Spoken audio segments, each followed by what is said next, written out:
Então, muito boa tarde a todos. Aquele boa tarde hipócrita, já que já nos cumprimentamos, né? Tínhamos ficado de falar hoje do Leibniz, né? Johann Gottfried Leibniz. Leibniz, digamos, imediatamente após Descartes, parcialmente contemporâneo do Spinoza, e um pouco depois do Hobbes. E a situação dele, ele na juventude estudou bastante filosofia escolástica, mas filosofia escolástica nominalista, portanto tem a visão de que também é um que não entendeu o que era a substância no sentido aristotélico.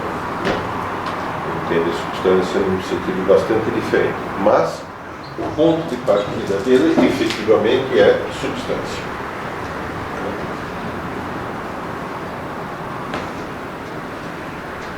Passou por um período de mecanicismo cartesiano, após a juventude, né?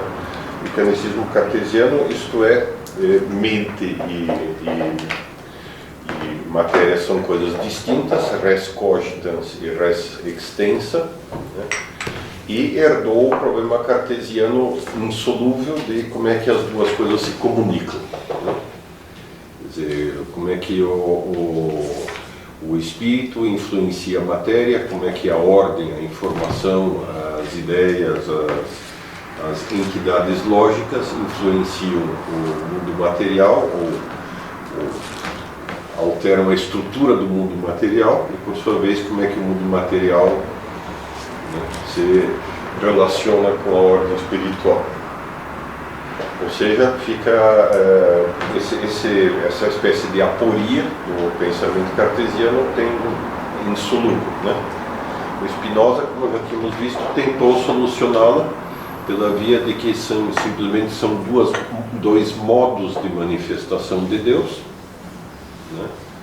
E que, portanto, Deus faz você conhecer e ao mesmo tempo faz a coisa acontecer lá fora. Só que isso simplesmente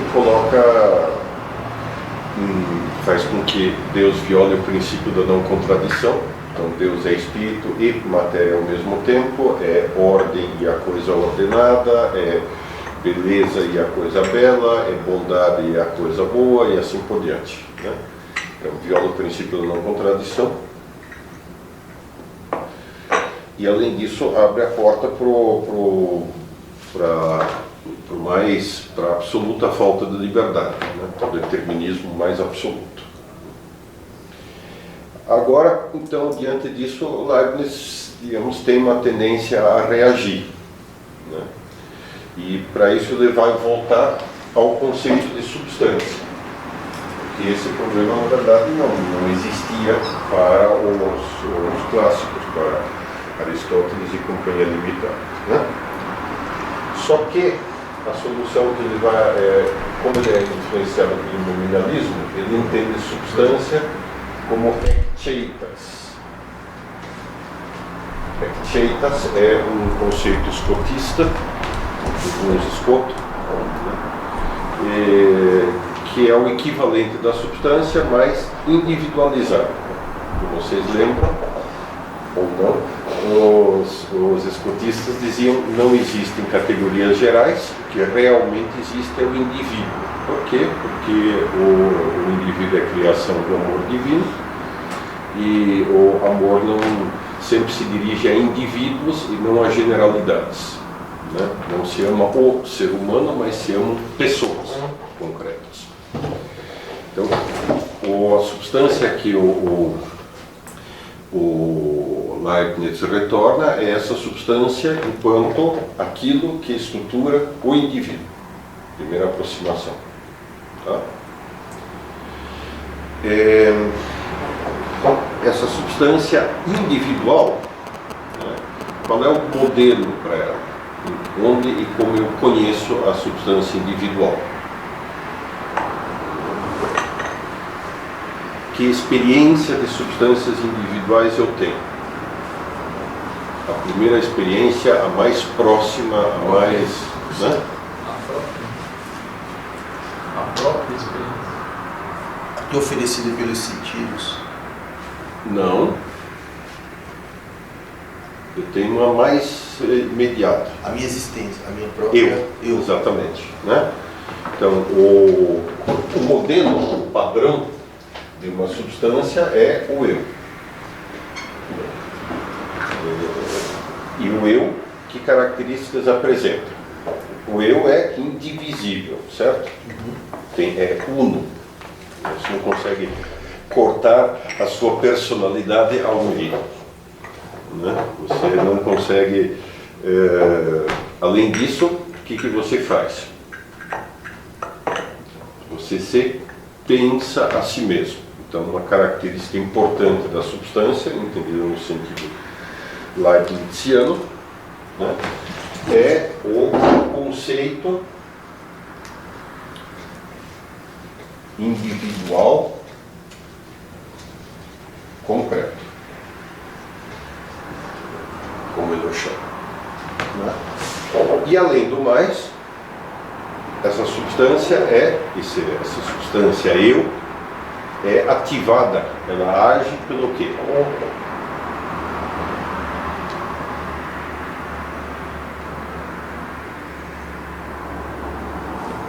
O que te faz agir? Tudo faz agir.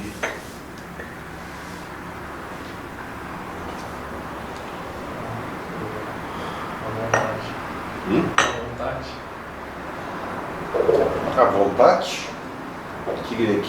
O que é essa tal vontade? Em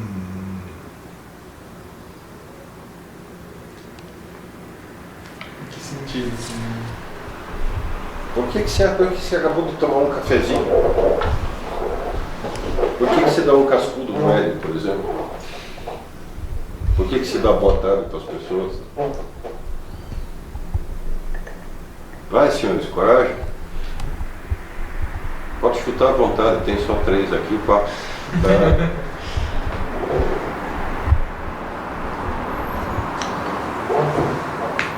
Vocês não têm medo da FAPESP como o Santino? Yeah. O que te faz agir ou deixar de agir? Já vimos, medo, que mais? Cafezinho você toma por quê? As minhas paixões, né? Então, isso. Mais genérico do que paixões, impulsos. Mais genérico, tendências. Tendências. Ou apetites. Apetites, perfeito. Né? Então, a substância age por apetites. Vamos ver se essa aqui colabora mais.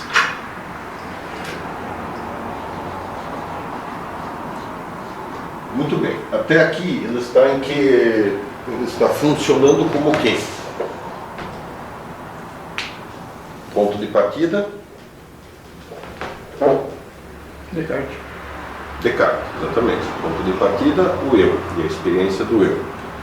Secundariamente, a gente já partirá para ver se existe ou não existe no mundo real. Né? Nesse sentido, digamos, continua a lógica iniciada propriamente com o Descartes, né? Dentro da linha nominalista padrão. Até aqui, beleza? Entendido isso, Bruno? Tá. Ok. Agora, como é que quais características, o que identifica a substância? Né? Que características ela tem que ter para ser substância? Então, em primeiro lugar, ela precisa ter unidade. Né? O que define a substância são 3 características: unidade,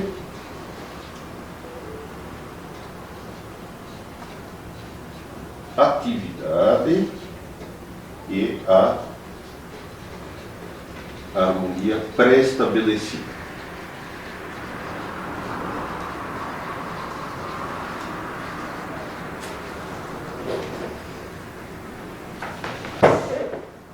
Por que unidade?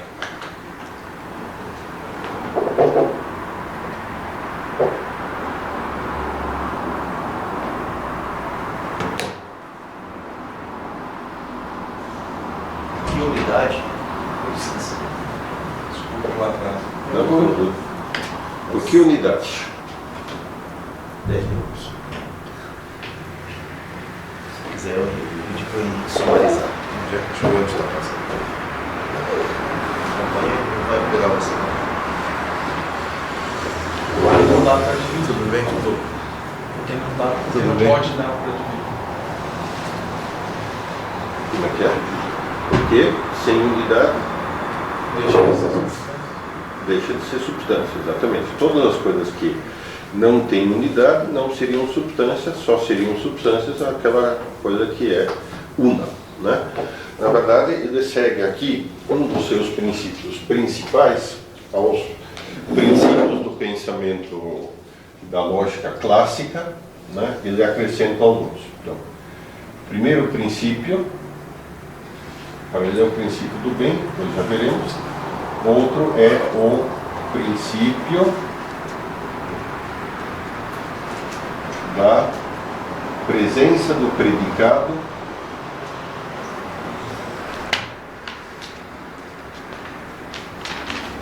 na noção. Ou seja, o predicado já estaria presente no sujeito. Da própria ideia de ser humano, por exemplo, decorre o quê? A noção de ser humano me especifica o quê? O fato de pensar, o fato de ter uma boca, o fato de precisar comer, o fato de andar, correr, o fato de ter mobilidade física, o fato de... né? Então, ele diz que nos próprios conceitos já está presente o predicado ou aquilo que você fala a respeito desses conceitos. Nas próprias noções já estão presentes as ideias, digamos, os juízos que se pode fazer a partir dessas noções. Fala. Henrique, desculpa, é que eu me distraí. Qual é mesmo a relação com a aula desse termo aí, ectitas, do Das Escoto? Ectitas, esticidade. É H-A-E, é isso? É, H-A-E-C-C. I-T-A-S. É I-T-A-S. Ectitas. Ectitas. Ectitas. Ec, do latim, hoc, significa isto. Isto. E cheitas é a cidade. Né? Então, ectitas é isticidade, traduzindo literalmente. O fato de uma coisa ser estroço. O fato de este cinzeiro ser cinzeiro. Isso é a ectitas, certo? Isso os clássicos, como São Tomás, por exemplo, não usam. Por quê?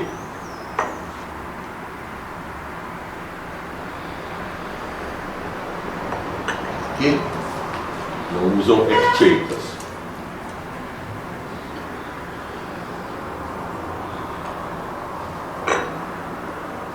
Não sei. Ele usa res como um transcendental, quer dizer, todas as coisas são res, perfeito.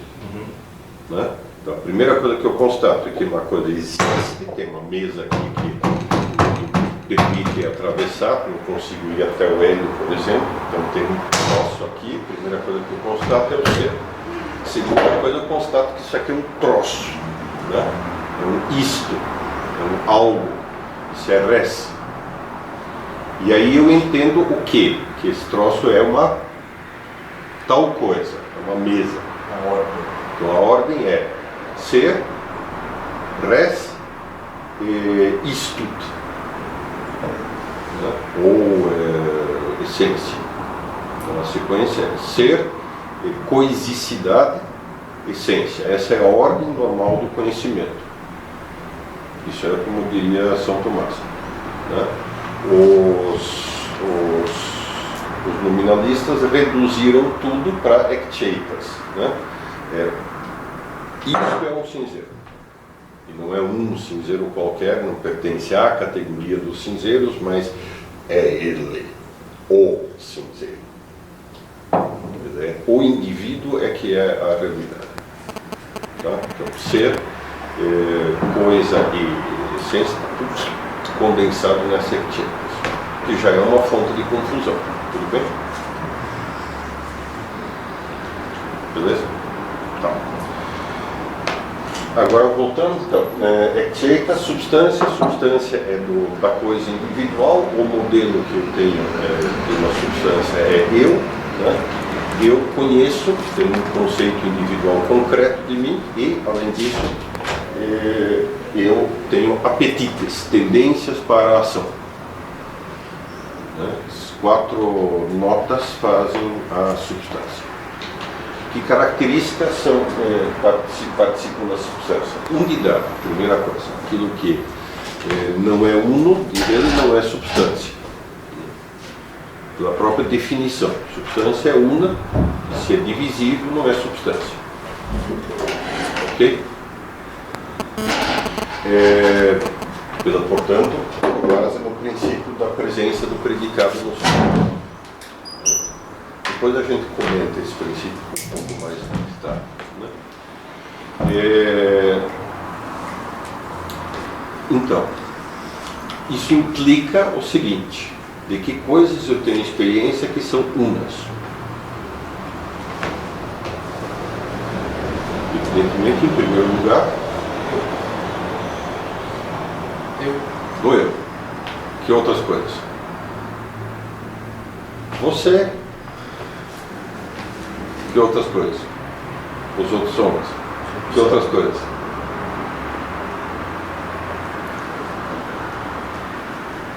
Cachorros, gatos, animais, tal. Os outros seres vivos. Que mais? Que outras coisas são substâncias. Interessante dizer que nesse sentido, fazer a seguinte concessão que o Aristóteles já disse, de fato, que as coisas materiais, a substância se diz em termos relativos, não se diz em termos absolutos, tal como se diz de seres vivos. Então, beleza. Então, nesse sentido, há uma coincidência, né? Agora, e a mesa? É uma substância ou não é uma substância?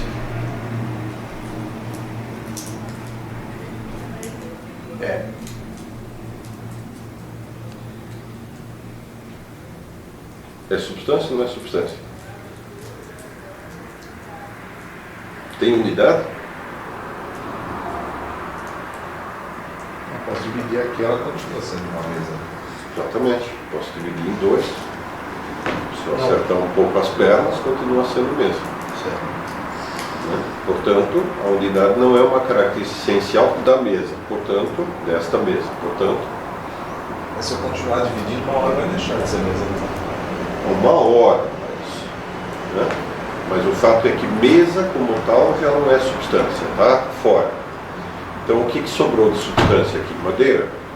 E no momento que eu tirar as fibras uma por uma, deixou de ser madeira.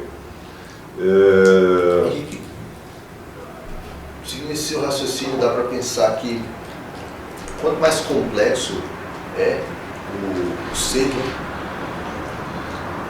mais unidade ele tem. Por exemplo, Mais complexo? Não, então, calma, vamos lá. Na escala biológica, você tem animais que são extremamente simples, que você pode tranquilamente dividir e gerar 2 animais novos a partir de um só. Só que isso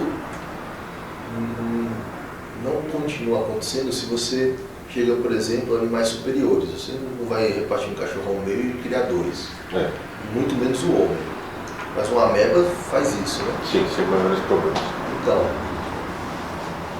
a questão é essa, né? Mas é um problema de complexidade? Então, não sei. Eu usei esse termo porque eu não conheço outro melhor. Eu não entendo o conceito, não sei. Esse é um conceito bem moderno no sentido de científico, é uma das modas científicas do século XX. Tá, vamos lá. O tema da complexidade. Né? Não é bem complexidade, então. Não, a concepção não é basicamente um problema de complexidade, sim de unidade. De estruturação.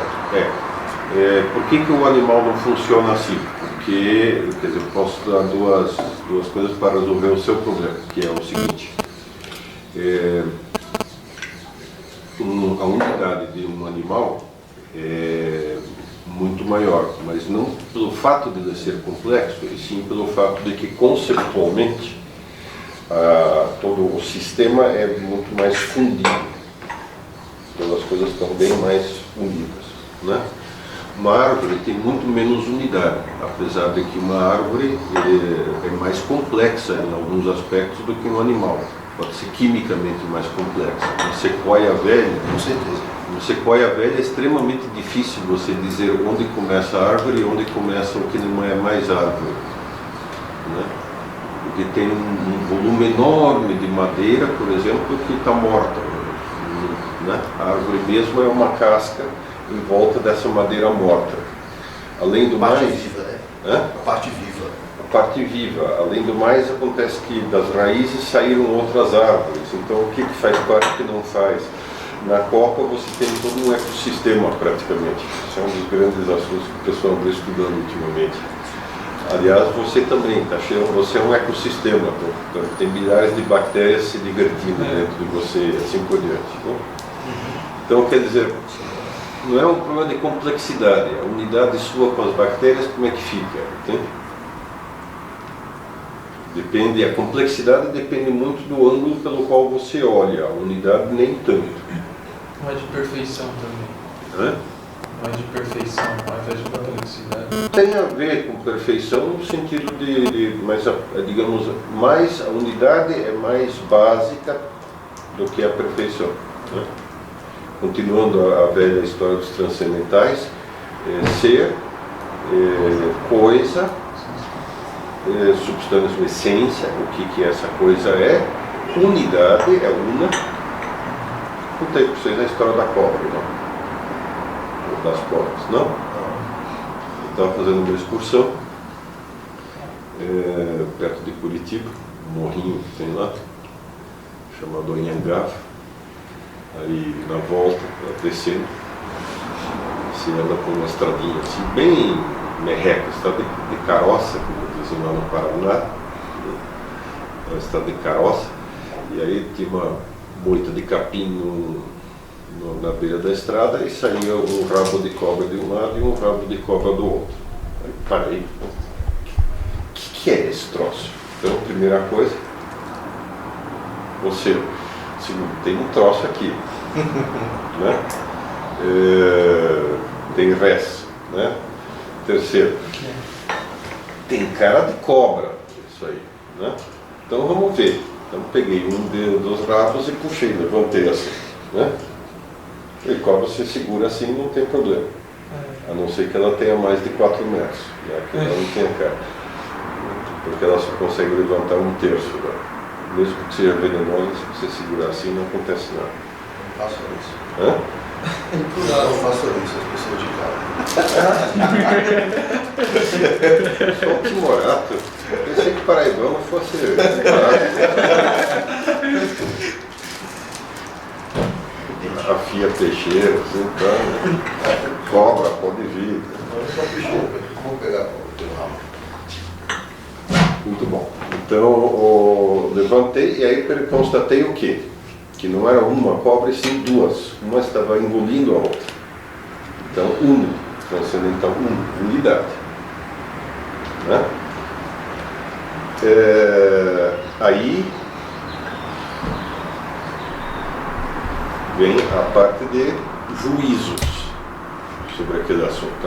Duas cobras, se uma está engolindo a outra, então a que está engolindo é ofiófaga, comedora de outras cobras, né? Pelo desenho tem cara de ser coral. Se come outra, não deve ser coral verdadeira. Ignorância minha, mas o juízo que fiz.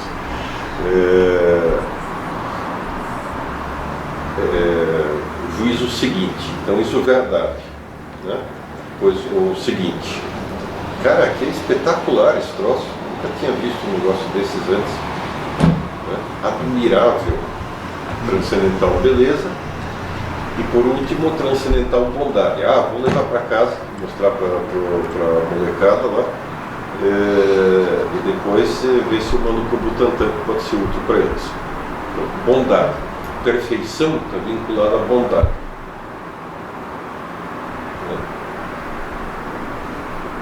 Certo? Você que falou em perfeição?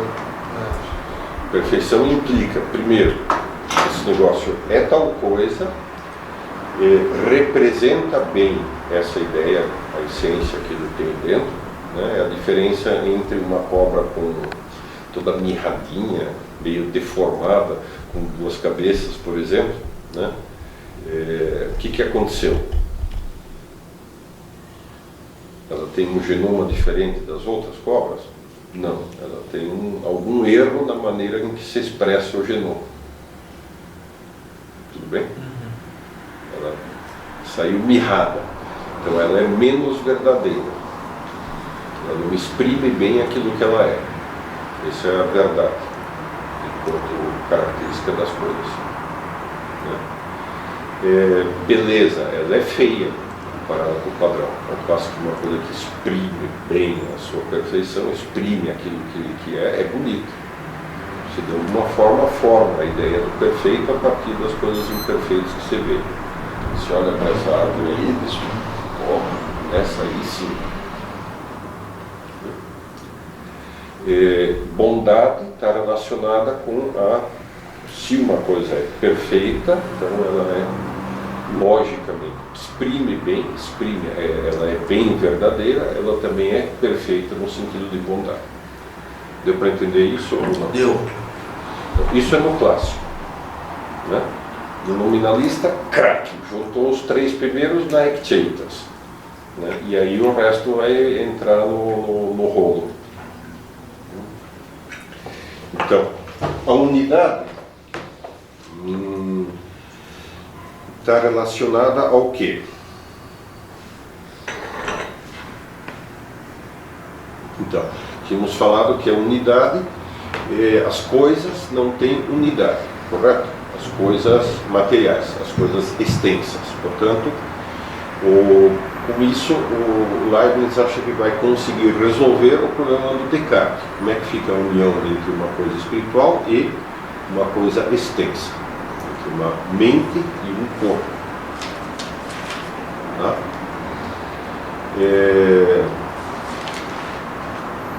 Se as coisas não têm unidade, então por que elas nos parecem unas?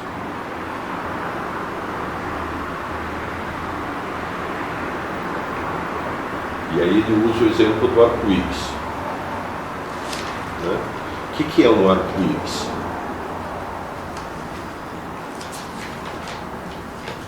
Bom, aula de ciências, oitava série. Porque o arco-íris é um prisma. É isso que eu falo do prisma. É a decomposição da luz, de todo o espectro de luz visível. Onde? Onde? No céu. No céu. Na água. A luz visível na água, na nuvem. Nas nuvens. Não. Você vê arco-íris na nuvem, seu? Não, você vê. Só você, então. Não, você vê arco-íris Nos desenhos, eles saem das nuvens. Nos desenhos. Na vida real, da real. tem que ter o quê? Tem que ter luz. Chuva e sol. Tem que ter chuva. Exatamente. Sol e chuva, casamento de viúva. Só e chuva, tá Chuva e certo. sol, casamento espanhol. Forma o prisma, que compõe a luz visível. Isso, exatamente. Né? Então, como é que fica a unidade das coisas materiais, então? Então você tem uma série de unidadezinhas que seriam as gotas de chuva.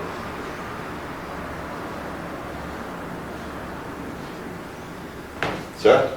Perfeito.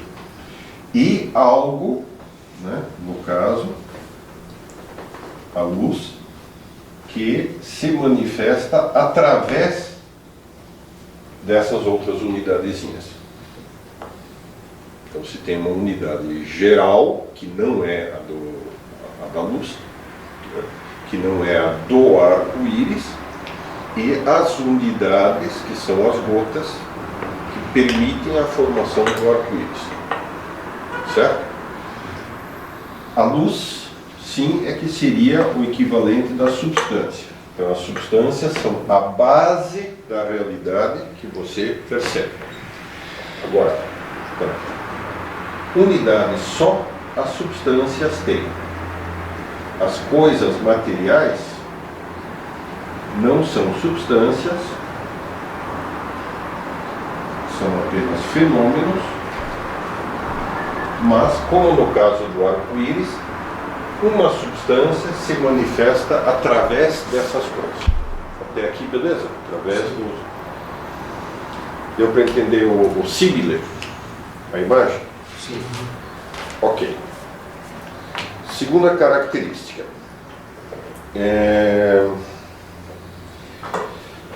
Como é que ficou... tá aqui.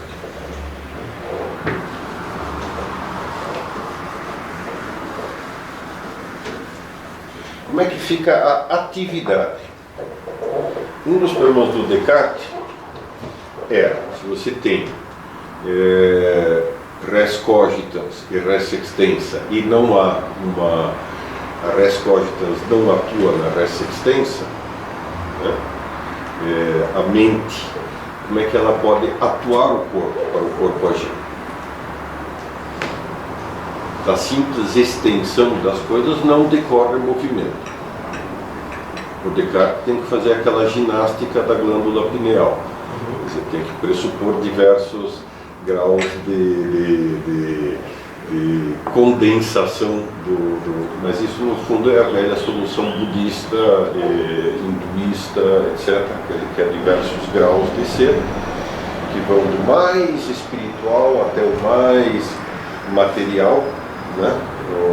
A matéria seria espírito condensado, o espírito seria matéria destilada, mesma ideia dos alquimistas também, né? O espíritas, e que portanto seria através de todos esses degraus que a alma conseguiria atuar sobre o corpo. Essa é uma solução pouco satisfatória, diz o Leibniz, que tem razão. Mas então como é que eu entendo que as coisas atuem? Por exemplo, a mesa atua, ela exerce uma força sobre mim, né? Quando eu aperto.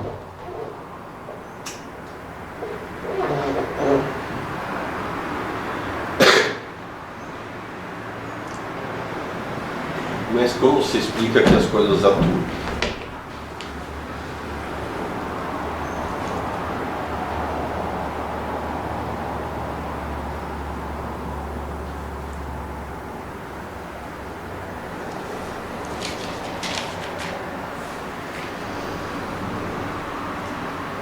Você pode dizer também da seguinte forma: como é que se explica que a matéria, sendo inerte, atua? Só na medida em que através dela se exerçam forças. Que tipo de forças? Qual é o tipo de força da substância? Aquele que eu detecto em mim, modelo eu. Portanto, a atividade é determinada pelos apetites das substâncias.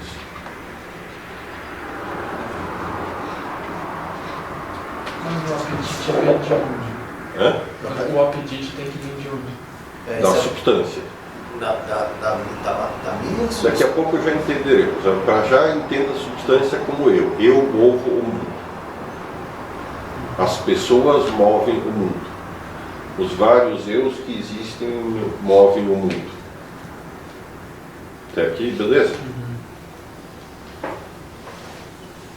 Tudo bem? E as coisas materiais? Os fenômenos como nós vimos. Também elas, quer dizer, são movidas.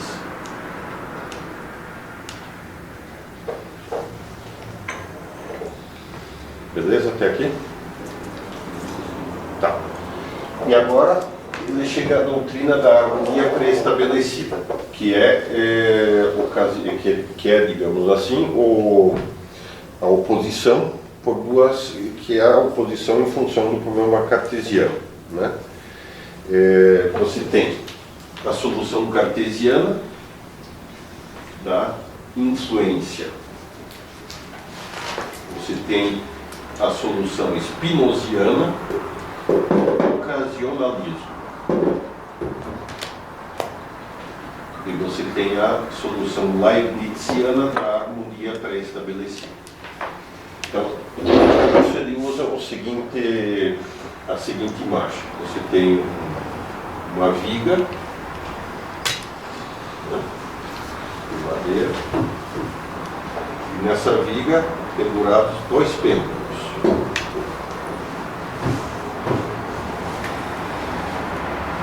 E esses dois pêndulos se movem em uníssono. 2 graus, 2 pontos, 2 graus, 2 pontos. Como é que você consegue explicar que esses dois funcionem sempre atuando para o mesmo lado?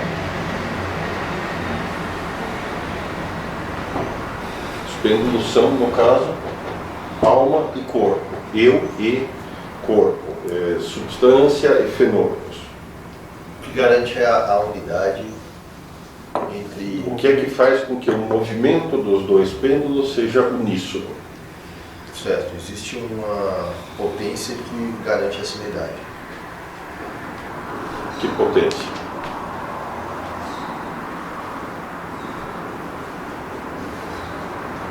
Por que os dois pêndulos se movem em uníssono? Como é que se explica que eles se movam em uníssono?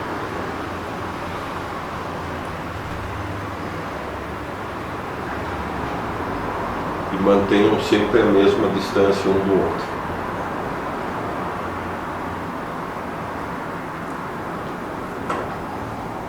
Foi exercida a mesma força na origem de cada um. Então, você tem as seguintes hipóteses. Primeiro, influência. Este pêndulo influi sobre este. Na medida em que ele se mexe, né, ele faz com que isto aqui se desloque, a viga, e portanto o outro pêndulo se desloque também. Então, um atua sobre o outro. Tá? O problema do Descartes foi explicar essa influência, né?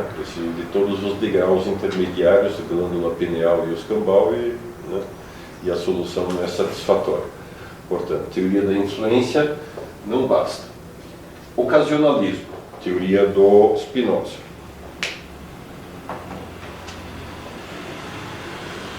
Deus atua sobre este pêndulo e ao mesmo tempo atua sobre este pêndulo. Então, assim que você tem a sensação de que passou uma moto ali, né, passa uma moto ali. A sua mente não tem conexão com a realidade. Mas Deus provoca dentro da sua mente o som da moto no mesmo momento em que passa a moto. Certo? Essa era a solução spinoziana, chamada de ocasionalismo. As mudanças no mundo se dão ao mesmo tempo que as mudanças no nosso interior. Ocasionalismo. Isso. Conhecer e a coisa conhecida, os dois se apresentam simultaneamente. E a terceira doutrina é a doutrina que é a leibniziana, é a solução que o Leibniz escolhe, que é a da harmonia pré-estabelecida. Deus criou os pêndulos já desde o início, né, com propriedades tais que eles se movem em uníssono. Ou seja, o universo é um grande mecanismo em que mente e corpo estão sincronizados, mas não conectados. Ou seja, ele tenta achar uma explicação melhor para o problema do Descartes sem resolver de fato o problema do Descartes. A mente continua funcionando no seu mundinho fechado e a realidade, ou a realidade material, as coisas continuam funcionando no seu mundinho fechado. E as duas não têm conexão direta. Deu para entender isso?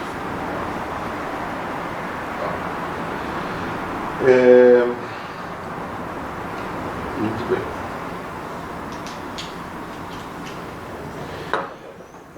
Princípios. Vamos lá. Há essas substâncias, então agora vamos começar a fechar a teoria, né? Há essas substâncias, o Leibniz chama de mônadas. Mônadas são substâncias individuais dotadas de um conceito individual concreto e de apetites, tendências de ação.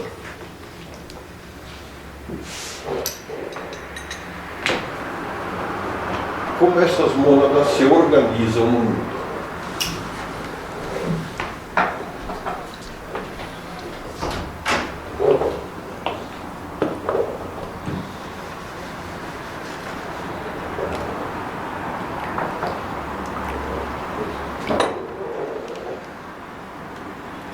elas simplesmente são.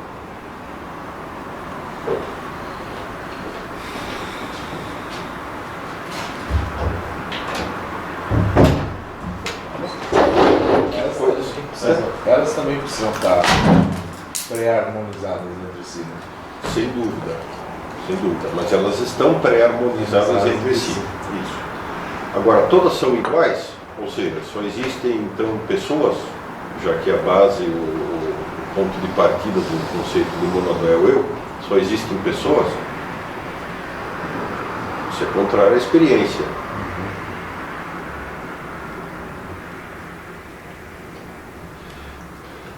Então ele vai dizer, as mônadas têm uma hierarquia.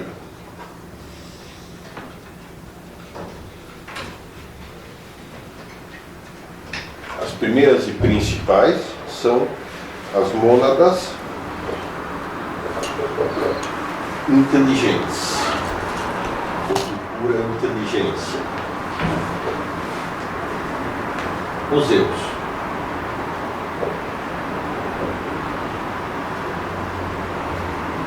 No oposto delas estão o quê? Como no conceito cartesiano de matéria res extensa, matéria é entendida matematicamente, certo?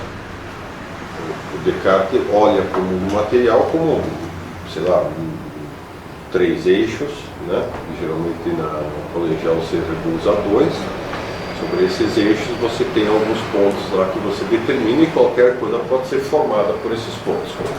Quantos pontos cabem numa reta? Ou num segmento de reta? Infinitos. Portanto, o mundo extenso, portanto a matéria, no segundo Descartes, é infinitamente divisível. Né? Isso já tínhamos visto. Se a matéria fosse infinitamente divisível, quem teria a razão? Zenão de Eleia, com o seu paradoxo de Aquiles e da tartaruga. Vocês lembram disso ou não? O Bruno não. O paradoxo é o seguinte: se pega Aquiles, que é o atleta grego por excelência, e ele vai apostar corrida com uma tartaruga. Só que, claro, como a tartaruga sofre de certas limitações, então você vai dar um handicap para ela, você vai dar para ela uma chance de avançar primeiro. Né? Então, segundo o Zenão, se você deixa a tartaruga andar 20 metros primeiro, e aí só depois o Aquiles começa a correr, ele nunca mais vai conseguir alcançar a tartaruga. Por quê?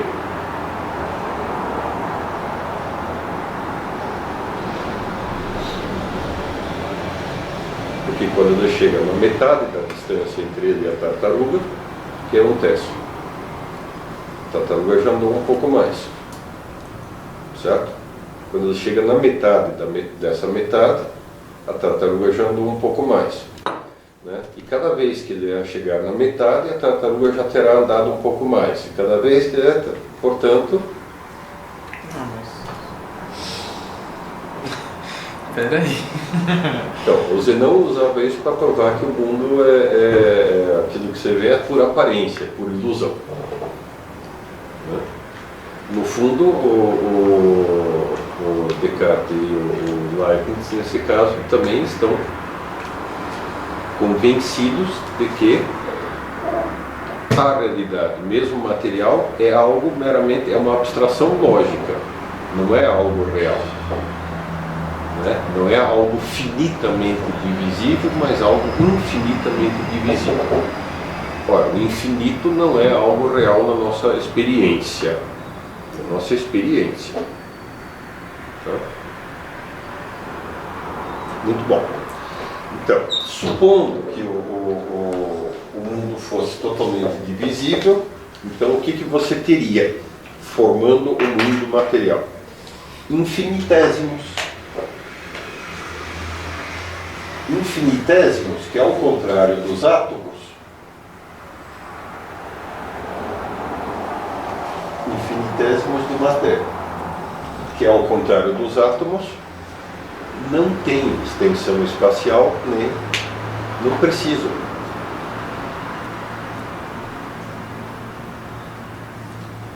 Então, essas mônadas, elas têm um conceito individual concreto, embora elas não sejam inteligentes. Elas são o seu conceito individual concreto, né?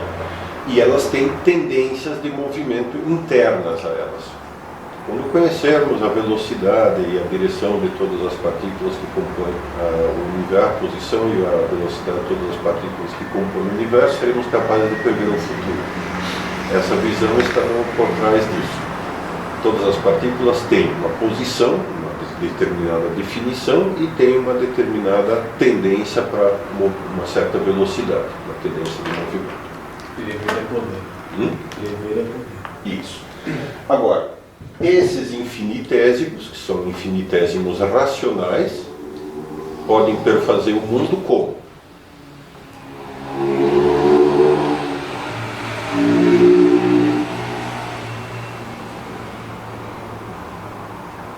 Se você botar infinitos infinitésimos, você faz o quê?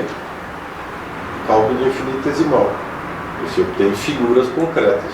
Toda figura pode ser descrita por uma integral, na qual você, infinitos infinitésimos são integrados numa determinada extensão espacial, uma curva, uma descrição de movimento, do que você quiser. A ideia do cálculo integral, que está inteiramente conectada a isso, né? De fato, o Leibniz foi o Leibniz quem desenvolveu, embora ela tenha sido encontrada simultaneamente pelo Newton, né? Com a diferença de que, na verdade, o Newton provavelmente descobriu um pouquinho antes, mas o Leibniz publicou primeiro. Então, os dois, ficou uma briga, no final da vida ficou uma briga entre os dois sobre quem tinha descoberto o cálculo infinitesimal. Cálculo infinitesimal, mesmo que vocês não saibam mais resolver aquelas equações abstrusas, mas vocês lembram vagamente, não é?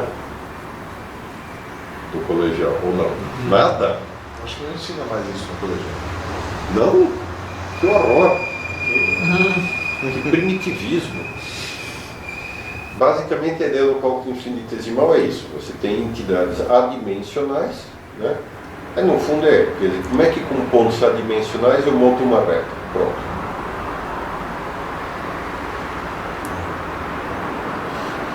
Pontos infinitamente pequenos.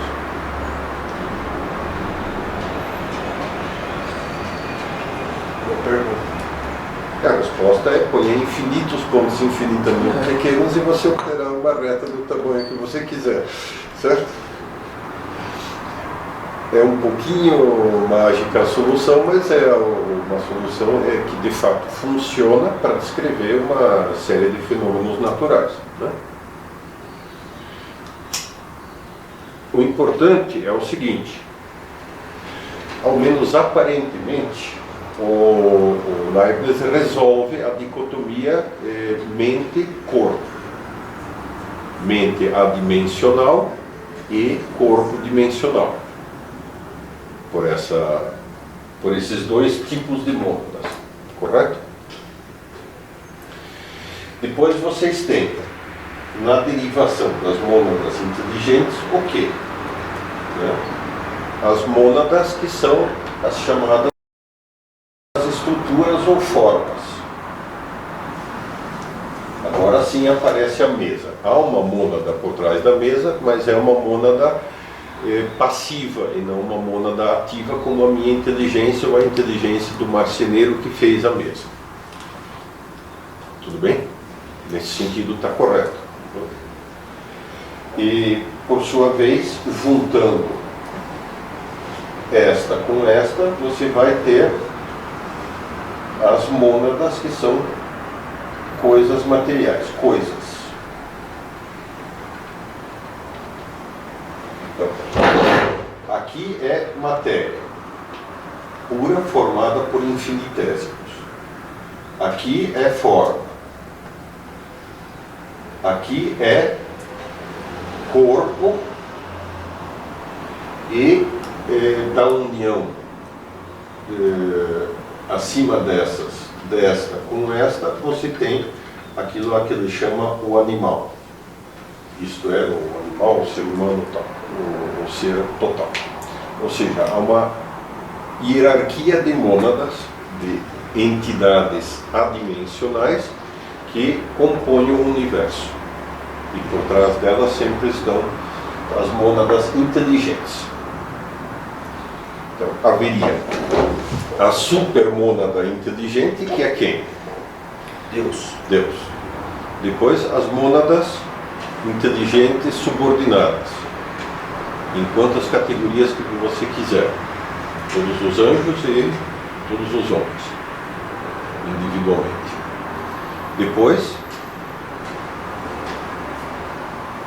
as mônadas concebidas pela mônada principal, mas que informam a matéria e que são os animais. Esse nível, né?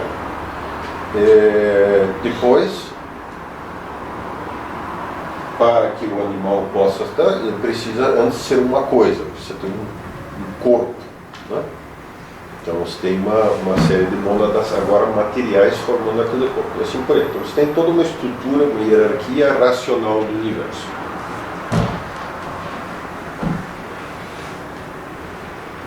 Aí você vai dizer o seguinte: o que vocês vão dizer?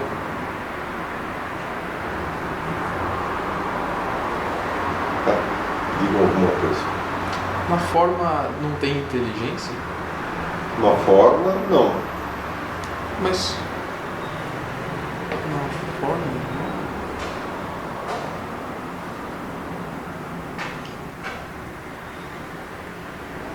Ela não tem inteligência própria. A forma de mesa tem Sim. inteligência própria? Ah, tá. Tem inteligência que consegue perceber essa. Tem inteligência incorporada, uma espécie de inteligência cristalizada, vamos dizer assim. Mas por que a matéria tem, então? A matéria também não tem. Não tem também? Ah, tá. Então acho que eu não estou Todas as coisas em que entram mônadas materiais, né? Voltando ao exemplo do arco-íris, o que você tem? Você tem uma hierarquia.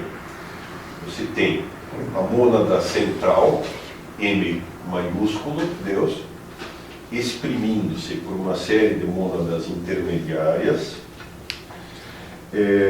que por sua vez se exprimem por outras mônadas intermediárias, né? Que por sua vez se exprimem por meio das mônadas materiais infinitesimais, lembrando do arco-íris, né? É a mesma estrutura lógica. E aí, você, mônada receptora, está aqui e você monta o mundo material como você quer a partir dessa, né, como se monta o arco-íris. Você não está recebendo um arco-íris, você está recebendo um monte de corzinhas isoladas, pontinhos de cor isolados. Deu para pegar isso ou não?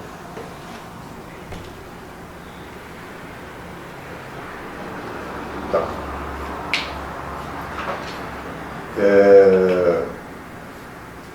A gente não está numa dessas mônadas? Por que Nós somos uma mônada intermediária dessas aqui. Só que ao mesmo tempo que somos uma mônada dessa aqui, também conhecemos o mundo. Por isso que eu botei do lado de cá. Mas tem coisa depois e antes de nós, então.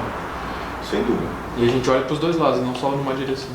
Não diretamente, no sentido de que a única mônada espiritual que você conhece diretamente é Deus. E nesse sentido, Leibniz usa o mesmo argumento de Santo Anselmo, tal como Descartes. Chegar à existência dos anjos só com a revelação. Só pela revelação, né? Mas isso é mais ou menos um pressuposto. Até essa época não há grandes dúvidas a respeito. Assim, ninguém faz muita questão de negar os anjos.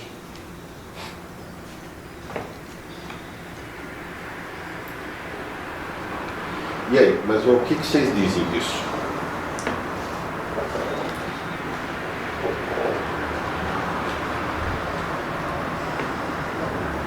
Cada mesa, portanto, é um monte de infinitésimos, de pontinhos adimensionais, estruturados ou organizados por uma mônada intelectiva, que por sua vez foi gerada por uma mônada inteligente.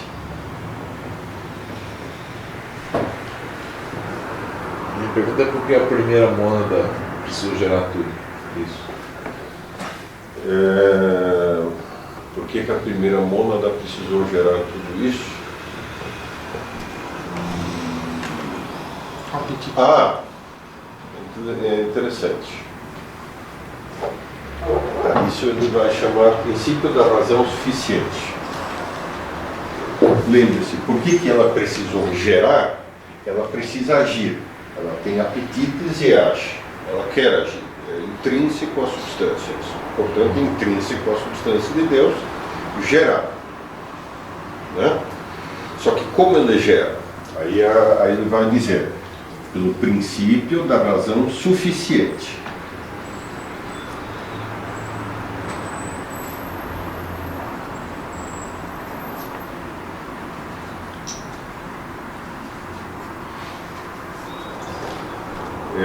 Ou seja, Deus sempre vai fazer, necessariamente vai gerar coisas, só que ele sempre tem uma causa para gerá-las. Portanto,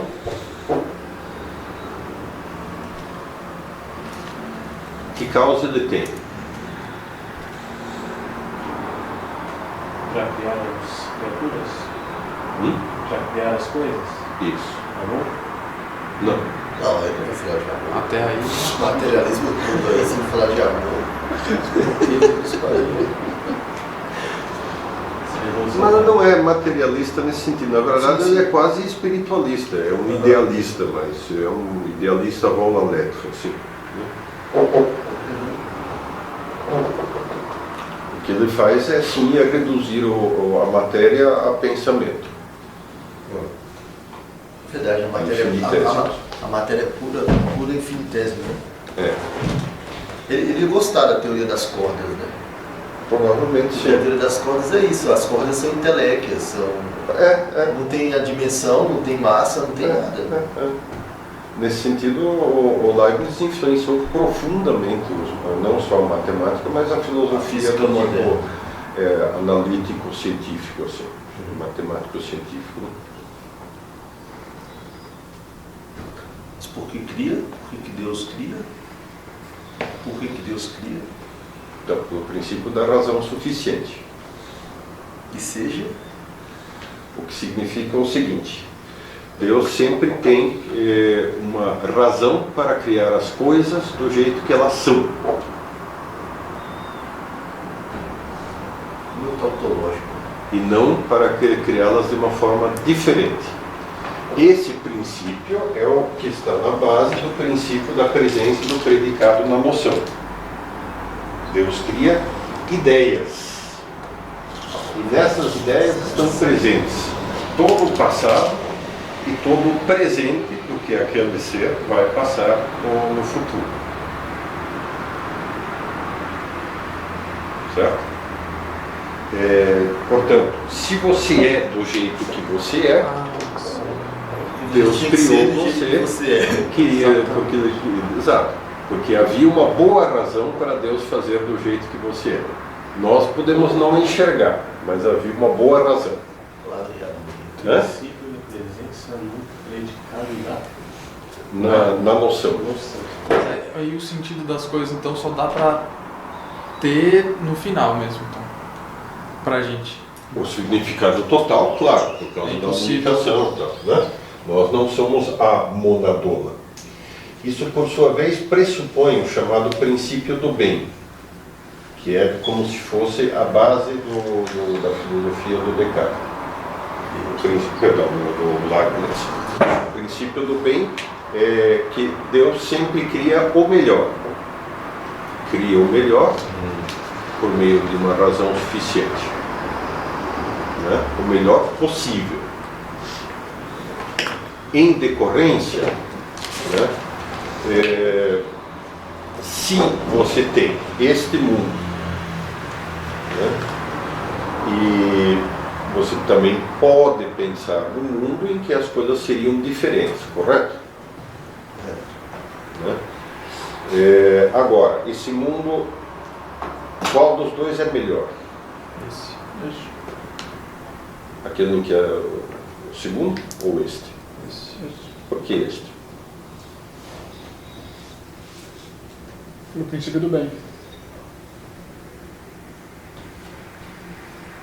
A causação dele é circular, os princípios dele são circulares. Porque o princípio da razão suficiente diz que Deus tinha uma boa razão para fazer as coisas deste jeito, né? A melhor possível, considerando o seu conjunto do bem total presente, né? E por sua vez, como ele conhece em todas as coisas a totalidade, então a orquestração, este mundo é o melhor dos mundos possíveis. A afirmação básica dele, da qual o Voltaire não cansava de tirar barato. Então, por que, se Deus, por que ele faz o melhor possível se ele é Deus e não o melhor impossível também? O melhor possível considerando o que? Liberdade? Você está sentado do lado do Hélio, certo? Por quê? Tem vários motivos. Quis sentar aqui. Quis sentar aqui. Depende, pode ter vários motivos. É melhor você estar mais perto da janela ou mais longe? Depende. Se ela for o parâmetro. Por causa do barulho é melhor, por causa da fumaça é melhor. Mas é que não tem nunca como tomar uma decisão considerando tudo. É sempre parcial e. Você. Mas Deus tem todos os Deus dados. tem Então o todos que ele Deus tem escolheu é o todos os melhor. dados. Então, mas por que o que ele Então, escolhe é o fato melhor de você possível? estar Não. sentado agora à esquerda do Hélio significa que você, né, essa posição de vocês dois é a melhor possível dadas as circunstâncias. O fato de que você é meio gorducho, entrou mais tarde, sentou primeiro aqui, escolheu o caminho mais curto para sentar, né? O Hélio está acionando a câmera, etc, etc, etc, etc, considerando o conjunto total das razões que movem o mundo, esta é a melhor posição possível. Então a explicação é essa, né? O princípio do bem, no fundo, é o princípio Do melhor dos mundos das- possíveis. Exato. Deus em sua perfeição. Mas acho que o que ele está perguntando é assim. O que limita essa possibilidade? Se é- Possível, então algo é impossível para Deus. Digamos, tenha 10x de bondade nesse mundo, considerado tudo, com todos os males, mas o que impossibilita Deus de criar um mundo ainda melhor que esse? Então, para o Leibniz, este é o melhor dos mundos possíveis Não e existe um qualquer mundo coisa possível que for, melhor que seria esse. diferente feriria o princípio da razão suficiente. Né? É que ele erigiu em princípio coisas que um aristotélico tomista diria, mas que princípio porra nenhuma, né? Que princípio esse troço aí? Não é princípio de nada isso aí você inventou. O aristotélico tomista diz, não, mas isso aqui poderia ser melhor, claro que poderia ser. Mas Mas isso- pelas quais não é. Mas isso não é, essa teoria dele não é de toda ruim, né? Porque Digamos você- que o Leibniz é um homem de uma boa vontade infinita. Porque no fundo o problema do mal cabe aí nessa explicação dele, né? É o bem, tá, Sim. o mundo Sim, é como sim. é, Evidente. mesmo com o aparente mal É. que exista, porque se pode tirar, Deus sempre tira um bem maior, etc, etc. E portanto esse mundo é o próprio bem, né? É o melhor das possibilidades. É isso que eu não entendi. Saber isso por fé, tudo bem, mas. Como é que é? Saber isso por fé, tudo bem, mas do jeito que ele chega, eu não entendi como que ele chega ali. Erigir em princípio, que no fundo é transformar em fé. Ah, então. Entende? O aristotélico tomista diz o seguinte: para eu pensar eu preciso desse princípio? Não, então não é princípio de nada. Para eu entender o mundo, isso aí não é princípio. Né? Isso é princípio porque o cara quis erigir em princípio. Então está na linha de algo que eu aceito por confiança genérica em Deus e não por algo que eu aceito porque eu vejo que é assim. Né? Então, mas aí lá Então na não é frente. princípio. Aí lá na frente, então dá pra concluir mais ou menos que só dá pra entender o máximo possível com essa teoria, com esse princípio, que seria mais ou menos a fé. E sem isso não daria para entender tudo. Sim, só que ele quer fazer isso como um conjunto fechado, entende? O aristotélico tomista diz o seguinte: ó, fé não é a minha área, eu não posso me basear na fé para pensar. Eu posso estar aberto para a possibilidade de que me revelem a verdade, portanto posso estar e devo estar até aberto para a fé, mas a fé não faz parte do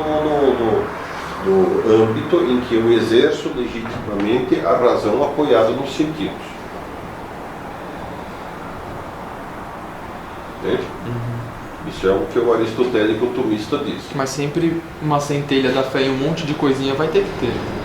Não, Pra teoria, pra não sei o quê. Sim, beleza, mas não é ponto de partida. Fé nunca é ponto de partida. Pode ser ponto de chegada, mas não ponto de partida. Para o Leibniz né? Os demais princípios predicado no sujeito, agora princípio da contradição, que é uma inversão do princípio da não contradição, no fundo, na verdade esqueceu o não, né? Princípio da contradição, esse sim é princípio. Princípio, só para pegar a formulação, princípio da identidade dos indiscerníveis. Essa aula tem que trazer a anotação mesmo. Mas é impossível. Impossível de memorizar. Ou da indiscernibilidade e da indiscernibilidade dos indiscerníveis e o princípio corolário, que é o princípio da indiscernibilidade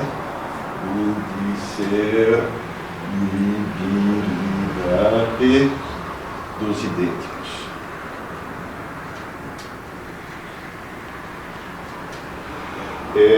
Que é também conhecido, esse conjunto aqui de dois, é conhecido como lei de Leibniz, que no fundo é a formulação desta coisa nominalista. O princípio da identidade dos indiscerníveis é o seguinte, né? Como é que eu sei que o Bruno é o Bruno e o Hélio é o Hélio?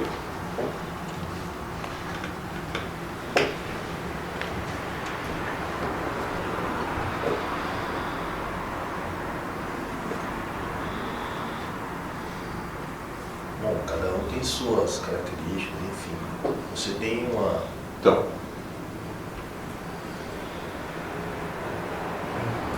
Tem algo que se repete, o algo que não Bruno se é paraibano, o Hélio é paraibano, o Bruno tem olhos escuros, o Hélio tem olhos escuros com uma marmorização diferente, o Hélio tem cara de mal, o Bruno tem cara de criança boazinha, o Bruno usa camisa azul escuro, o Hélio usa camisa azul claro, o Bruno está à minha direita, o Hélio está na minha frente, etc, etc, etc. Portanto, Identidades as características que me aparecem são o que me permite distinguir as coisas, né? Eu só consigo distinguir as coisas na medida em que eu consigo discerni-las, né? Acontece que o que me permite fazer o discernimento? O conjunto total das características, por exemplo, inclusive posição, tempo e espaço, né? Não faz sentido eu dizer que 2 latas de Coca-Cola são a mesma coisa. 2 latas de Coca-Cola são 2 coisas completamente diferentes. É verdade ou não é? Em parte também, porque e pelo infinitésimo da matéria, elas são a mesma coisa no fundo também. Não. Não tem uma origem comum, não tem que...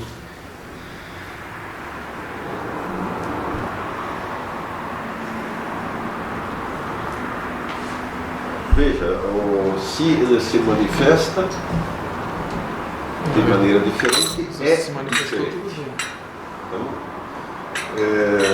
simplesmente lembra da coisa nominalista. Se eu vejo 3 cinzeiros, né, os 3 são coisas completamente diferentes. Eu que os agrupo em cinzeiro, dentro da categoria cinzeiro. Mas isso não é algo real, não é uma característica real. Cada coisa é cada coisa. Os infinitésimos simplesmente me permitem distinguir entre níveis lógicos de hierarquização, não entre o que se isto é isto ou aquilo é aquilo.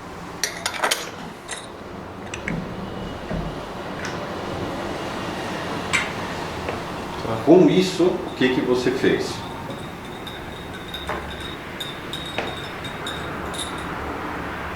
Se completou a separação entre lógica e matemática, entre conhecimento e conhecimento matemático, porque eu conheço coisas, eu conheço através do Hélio, do Bruno, de todos os presentes, do Henrique, etc. Eu conheço o ser humano, né? Agora, se eu ficar me atendo apenas aos pontos que descrevem o Bruno ou o Hélio ou o Bruno ou o Santini dentro de um espaço tridimensional de 3 eixos lá tal, se eu simplesmente considerar, cada um é um.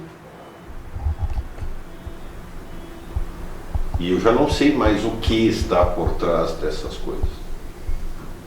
Por mais que eu diga que é uma mônada, quem me garante que a mônada Bruno não seja diferente da mônada Bruno Linha, não seja diferente da mônada Hélio, não seja diferente da mônada tal, no fundo são diferentes. Né? Princípio da identidade do indiscernível e princípio da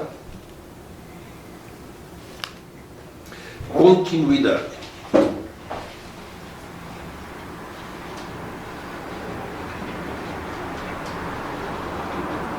Que se exprime pela frase escolástica natura non facit saltos.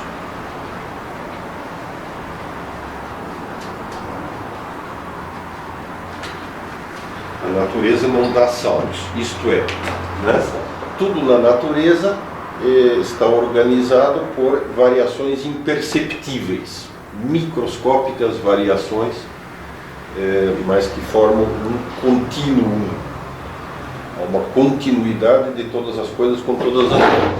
O que você percebe tanto aqui, né, quanto aqui. Entre as mônadas há apenas variações indiscerníveis, praticamente, microscópicas, mínimas. Não pulos ou saltos ou descontinuidades. Por isso também não existe o pulo, o salto, a descontinuidade entre ordem espiritual e ordem material. Tudo é uma gosma só. E como sempre você tem, quando você tem uma gosma só, o que você tem? Panteísmo. Ele cai necessariamente no panteísmo por 2 vias. Uma é que em cada coisa individual se reflete, né, através do exemplo que ele dá Alexandre o Grande, né? Alexandre o Grande, visto por nós, ocupa um determinado espaço de tempo, etc. E tal. Agora, visto por Deus, Alexandre o Grande tem uma série de marcas ou traços individuais. Né? Na substância Alexandre Magno, há uma série de marcas ou traços individuais. Nessas marcas e traços individuais, por exemplo, se reflete o quê? Ele foi aluno de Aristóteles. Para ser aluno de Aristóteles, o que ele tinha que ser?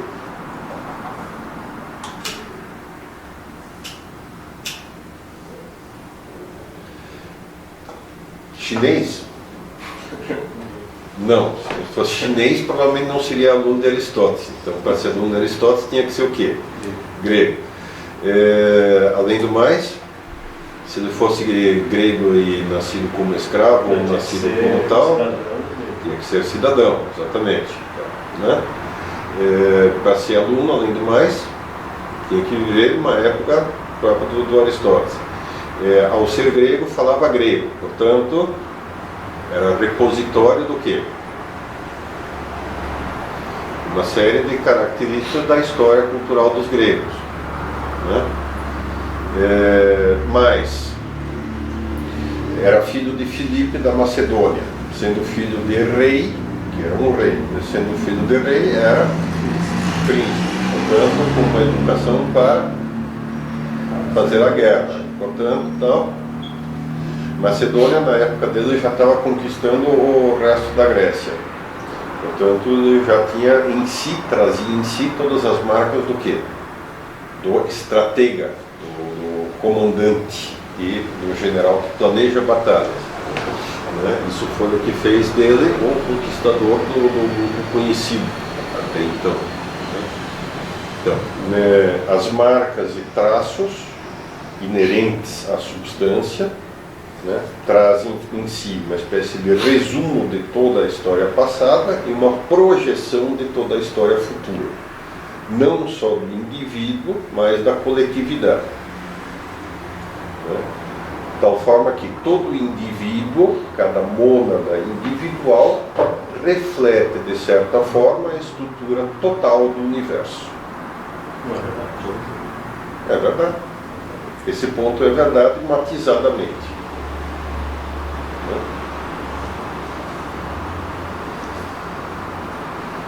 E a segunda coisa é que, como Deus tem um impulso para criar, ele não é livre para dizer crio ou não crio. Portanto, o pensamento de Deus automaticamente gera mônadas que vão se difundindo pelo universo. Nós, digamos, temos uma espécie de criação contínua.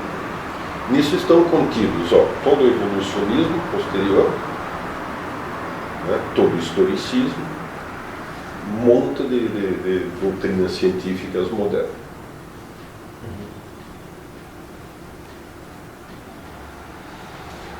E aí? Crítica.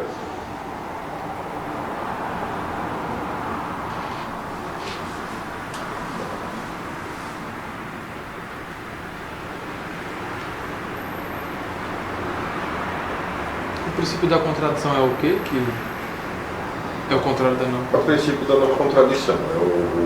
Uma coisa é o que ela é e não outra ao mesmo tempo sob o mesmo aspecto.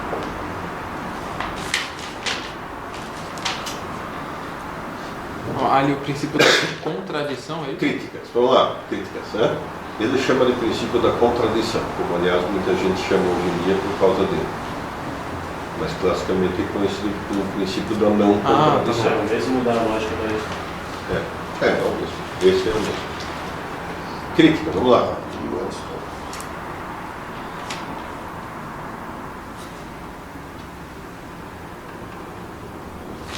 Então, comparem com Descartes. Melhora ou não melhora? Pelo menos é uma solução elegante. Embora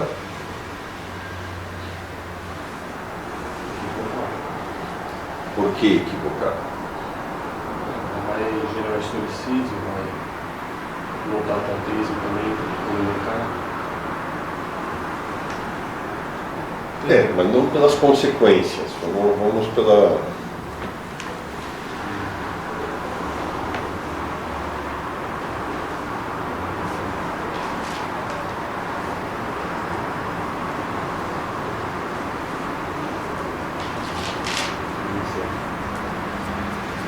Primeiro problema, princípio do bem. O princípio do bem já vimos que é arbitrário. Ele inventa porque quer inventar, né?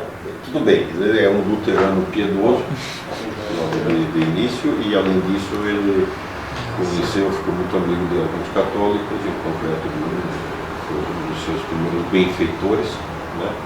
E teve todo um esforço para tentar uma conciliação entre as posições das duas igrejas. Então, ele tem uma espécie de adesão sentimental ao irenismo, assim, vamos tentar conciliar e fazer o melhor que dá dentro, né?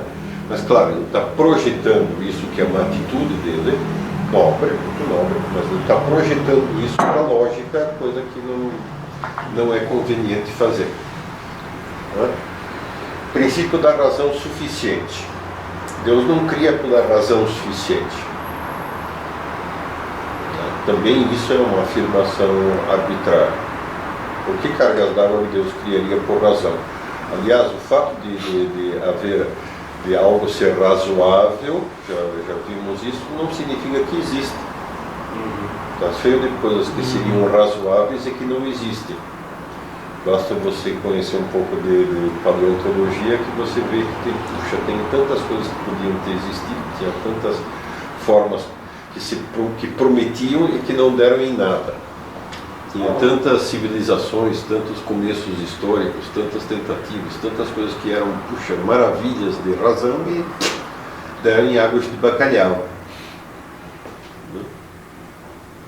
Portanto, no fato de ser razoável, sensato, melhor solução possível, etc., não garante absolutamente nada. Há uma arbitrariedade,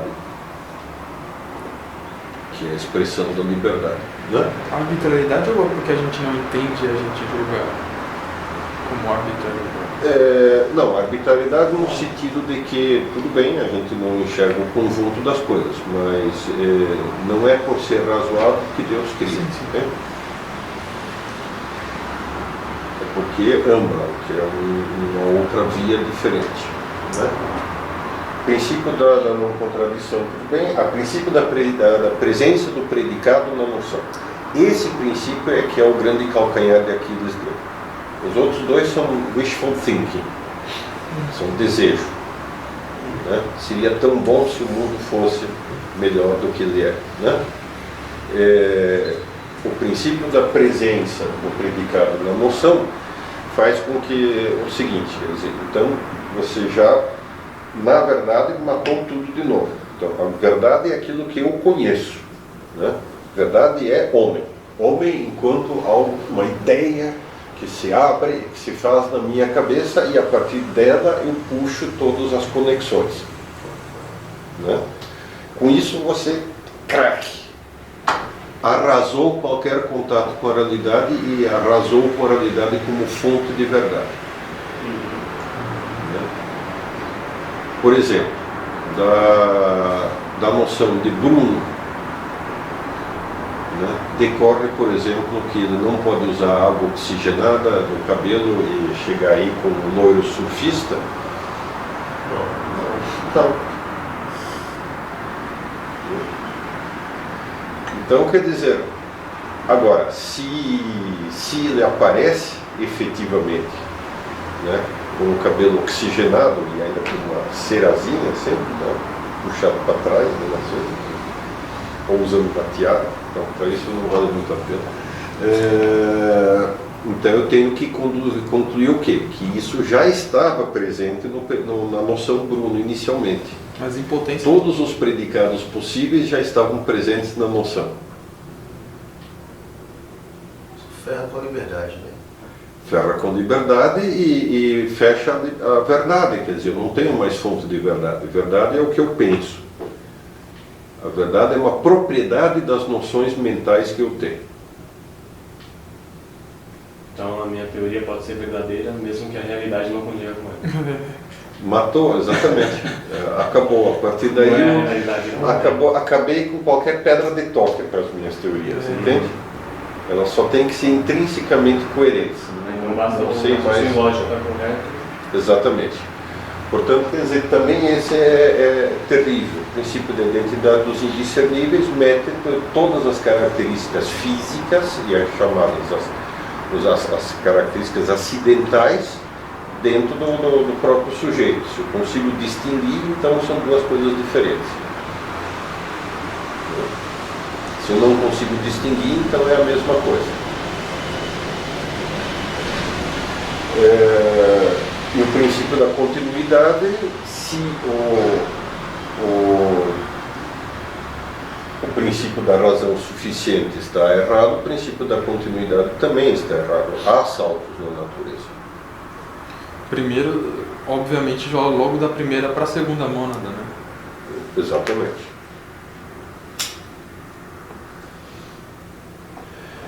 Muito bom. Então, agora, isso não tira as seguintes coisas. Primeiro, né, Leibniz é um gênio universal que partiu já de uma base inadequada e tentou refazer a metafísica, mas fez uma metafísica matemática.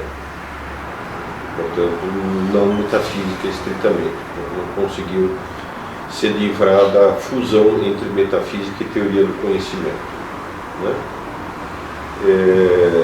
Escreveu sobre praticamente tudo, desde a união das igrejas protestante e católica até tratados de política internacional. Escreveu sobre praticamente todos os assuntos. Para vocês terem uma ideia, nem metade da obra completa dele está publicada até hoje, né? Só que isso, por sua vez, fez com que ele começasse 50 mil assuntos e não terminasse quase nenhum. Mesmo a monadologia, ele não tem a obra assim, central. Isso aqui é pescado de um monte de pedaços diferentes, um pouco, né, juntando as coisas para tentar algo mais ou menos coerente. Ele tinha um sistema mais ou menos coerente de fundo, mas isso está disperso numa infinidade de escritos, né? Como dito, nem todos publicados até hoje. E o Diderot dizia, diante da genialidade desse homem, da vontade de queimar todos os livros que eu escrevi e morrer num canto escondido. Então, de fato, é um homem hiper prolífico e, como dito, de uma boa vontade assim infinita, né? Mas com uma base insuficiente que faz com que o sistema dele não seja aceitável no conjunto. Embora tenha muitas coisas interessantes, e a grande coisa foi o cálculo infinitesimal. Beleza? Querem acrescentar, perguntar, reclamar, xingar? O que tem, assim? Não entendi nada, como o Bruno sempre diz. Mas, assim, esses princípios você está mostrando que eles estão errados. Mas o que Leibniz, além do cálculo Infinitesimal? O que tem além disso que ficou assim de bom depois dele? Quem influenciou depois que poderia? Tudo, então, quer dizer, boa parte do desenvolvimento da ciência é influenciado por Leibniz. A corrente de matematização da ciência que permitiu que ela tivesse o desenvolvimento, junto com Newton, ele foi o principal influenciador. Ele tem a preocupação de conseguir uma espécie de linguagem lógica universal, que seria mais ou menos uma espécie de sistema universal das mônadas, né? Que antes dele tinha sido tratado pelo Lúlio, Raimundo Lúlio, um pensador catalão de 1300 e pouco, mas que, enfim, está por trás tanto de tentativas como Esperanto e outras de fazer uma linguagem universal, como por trás de todas as linguagens da computação. Nesse sentido também é extremamente importante. E é muito útil, é extremamente interessante isso. Que mais? Ele fez a primeira calculadora. Ele fez a primeira calculadora, exatamente. Também. Nossa. Ou seja, é um cara muito interessante, é um gêniozinho. É mais estudado então na parte de filosofia da ciência, epistemologia. Não, metafísica. O problema apesar de ser uma tentativa muito sofisticada de resolver os problemas do Descartes, ele continua prisioneiro da base de cartesiana, assim, né? Especialmente o fato de que você não consegue, no momento que você parte daqui de dentro, você não tem mais a ponte ali para fora, o mundo ali fora, né? E aí acabou. É verdade relativa. Não é que a verdade é relativa, mas a Na verdade, a solução que Heidegger e companhia vão encontrar é que a verdade é comunicável. Então se faz uma espécie de mundo exterior objetivo por meio da comunicação. Mas no fundo são um monte de eus isolados que se comunicam entre si através da linguagem. Essa é a solução mais próxima assim, da aceitação de uma realidade externa a que você consegue chegar partindo desse princípio. Começar pelo eu.